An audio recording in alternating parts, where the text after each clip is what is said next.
கள்ளக்குறிச்சியிலே 67 பேர் மாண்ட போது நீங்கள் கேள்வி கேட்க வேண்டும்.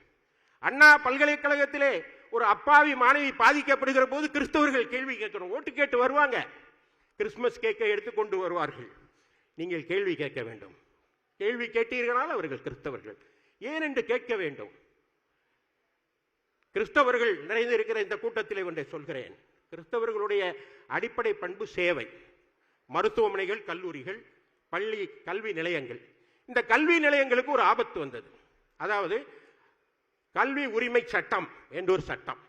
இந்த சட்டத்தினுடைய உட்கூறு என்ன என்றால், சிறுபான்மை பள்ளியிலே வேலை செய்கிற ஆசிரியர்களுக்கு அவர்கள் தகுதி தேர்வு பெற்றிருக்க வேண்டும் என்று அந்த சட்டத்திலே வருகிறது. இந்த சட்டம் எப்ப வருகிறது? 2009ஆம் ஆண்டு வருகிறது. இந்த சட்டத்தை தமிழகத்தை நிறைவேற்ற வேண்டும் என்று சொல்கிற போது உச்சநீதிமன்றத்துடைய அரசியல் சாசன அமர்வு ஒரு தீர்ப்பை கொடுக்கிறது. இந்த சட்டம் சிறுபான்மையினருக்கு பொருந்தாது என்று ஒரு தீர்ப்பு. அதை அடிப்படையாக கொண்டு ஹரிபரந்தாமன் ஒரு ஜட்மெண்ட் கொடுக்கிறார். என்ன சொல்கிறார் என்றால், உச்சநீதிமன்றத்துடைய அரசியல் சாசன அமர்வு சொல்லிவிட்டது, எனவே டெட் என்று சொல்லப்படுகிற அந்த தகுதி தேர்வு தேவையில்லை என்று சொல்கிறது.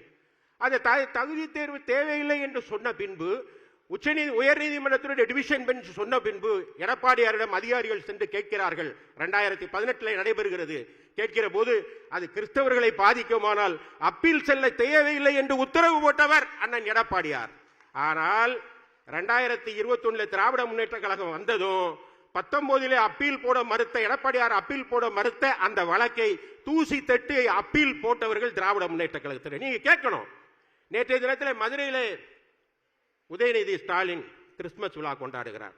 கிறிஸ்துமஸ் விழா கொண்டாடலாமா? நீங்க இன்றைக்கு கிறிஸ்தவ பள்ளிகளில் இருக்கிற ஆசிரியர் பெருமக்கள் தலையிலே ஒரு கத்தி டெட் என்று தொங்குகிறது. அந்த கத்தியை தொங்க விட்டு வந்து அதே கத்தியை கொண்டு வந்து கிறிஸ்தவர்கள் முன்னாலே கேக் வெட்டி நீங்கள் சாப்பிட வேண்டும் என்று நினைத்தால் பரமபிதா உங்களை மன்னிப்பாரா? எனக்கு தெரிந்து திராவிட முன்னேற்ற கழகம் கிறிஸ்தவர்களுக்கு செஞ்ச 2 நன்மை. ஒன்று, பீட்டர் அல்போன்ஸுக்கு ஒரு பதவி கொடுத்தது. இனிகோ இருதயராஜ எம்எல்ஏ ஆக்கின தவிர வேற எதையுமே அவர்கள் செய்யவில்லை. ஆக பீட்டர் அல்போன்ஸுக்கு நன்மை செய்து விட்டால் பரமபிதா இறங்கி வருவாரா? இனிகோ இருதயராஜருக்கு எம்எல்ஏ பதவி கொடுத்து விட்டால் இறையருள் உங்களுக்கு நிரம்ப பொய்யுமா என்றால் இல்லை.